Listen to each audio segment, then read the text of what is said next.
How you doing, YouTube? Matt with Massive Beer Reviews, back with yet another beer mail.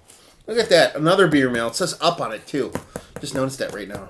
It was tossed around quite a bit, I assume. Because when you put up on things, or you put fragile on things, people are going to turn it the opposite direction, kick it around. Haven't we all seen Ace Ventura? Anyway, enough of me yammering. Let me yammer some more. This beer mail comes from the place you don't mess with, and that beat Texas, and it comes from Zach. Thank you very much, Zach. He wrote me, and he's like, hey, man, he's like, I noticed that you do not get much beers, or haven't done many beers from Texas. I'd like to send you off a pile of Texas beers, more so just from one brewery. And I said, bring it on, motherfucker. So here we are. So let's open this up, see what she's got. So we're talking about Houston, he resides in. And this is, he was predominantly, like I said, sending me a beer from a specific brewery. The name slips my mind at the moment. I'm sure I will notice it once I open it up. And try to keep his information off camera if I can. And let's see. God damn, there's a lot of tape on here, so. But good packing is a good thing. Ooh, we got Waxies here. So the brewery that he's talking about, let me pull one out here and see what we have first off. This is from, let's see what we have here. Buffalo Bayou Brewing Company. I don't think that's the brewery he was talking about, actually. Karbach, that's the one. Karbach Brewing. Was, I guess, just purchased by AB InBev. He was kind of like, yeah, he's like, I really like the brewery. People might be like, whatever about AB InBev, this, that, and the other thing. But I think they still make really good beers, so I'm going to send you some of that. So, oddly enough, he only sent me one beer from that brewery. So, it's 4 beers, 4 bombers, and here's the best part. It is just, that's it. The beers weren't wrapped in anything, they weren't whatever, they were just put in here, no false bottom, and just with a little paper, and they all got here in one motherfucking piece. So it goes to show you, sometimes you can package a beer mail as the best beer packaging in the history of mankind, and they can still end up breaking. Or you can just throw shit in a box, and they end up getting there in one piece. It's actually one of my favorite stories was, beer mails that I've ever received. I'd actually look back, I did an unboxing for it, is that Jackie O sent me some beers, and he literally took, like, if it fits at Chip's box, and just tossed the beers in there with, like, I think there was, like, 1 or 2 pieces of newspaper, and that was it. I was like, oh my god, you feel the beers floating around in there, excuse me. It was just fun. Anyway, so let's do this. Go over the beers that he sent me. So, Zach, thank you very much. All big, huge, barrel-aged bombers here going on, so, good god. It's going to be a long one. First one, Karbach Brewing. It's their Bourbon Barrel Hellfighter. It's an Imperial Porter Ale aged in bourbon barrels.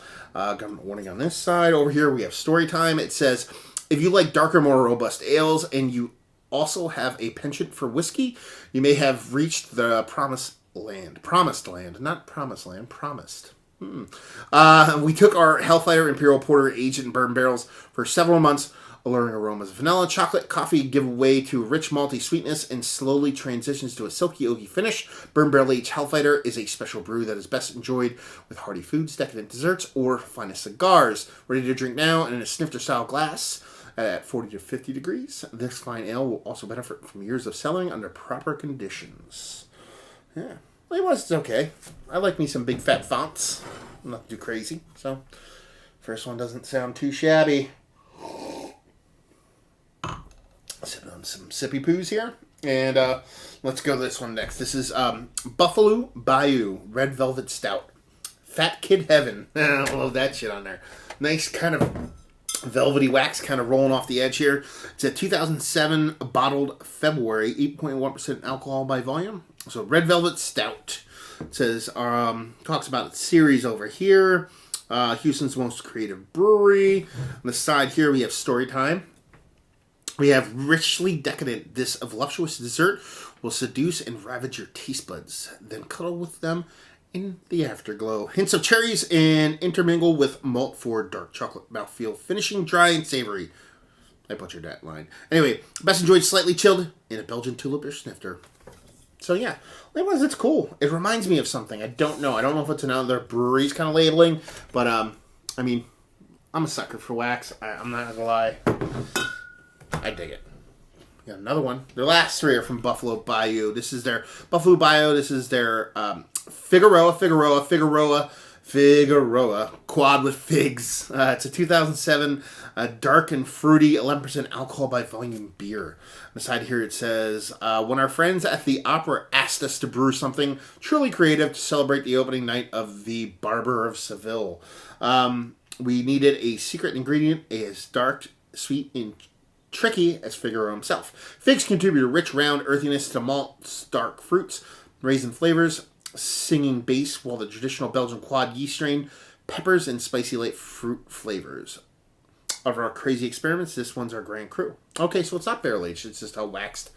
And but yeah, I love me some Belgian quads. I mean, you're talking about figs, you're talking about Belgian quads. It's right up my fucking alley. So I am a happy camper so far. And the last one, we have another little drippy wax bottle here. This is a Buffalo Bayou Brewing Company Smoke on the Bayou. It's a caramel and toffee 2016 version. It says, hold your hands, you hold in your hands an ale that could never be replicated anywhere else on the planet except in Houston. It has the flavors of our city infused in the malt itself. It is a song only our great city can sing. Smoke on the Bayou balances sweet and savory and a malt bomb caramel and toffee notes. It is mellow out with age and transform from unapologetic to sublime in 6 to 12 months. And that be that. So you got two barrel-aged Mamma Jammers over here. Two big, huge bottles over there. This is does not suck. Thank you very much, Zach. This is a great fucking beer mail. Dark, rich. I have to find some friends, man. I got a heaping helping of bigger, darker beers in my fridge right now, and I've been skewing lighter, especially in the summer. I never thought I would be one of those people. I was like, I'll drink anything whenever I fucking want to drink it kind of person. But yeah, I've been skewing lighter, so I'm gonna have to find some friends to either kind of sit on the sideline so these don't go to waste. But thank you very much, Zach. These look absolutely fantastic. I'm just really excited to see what Texas has to offer. I mean, Sands, you know what I mean, Shiner, obviously, and places like Jester King.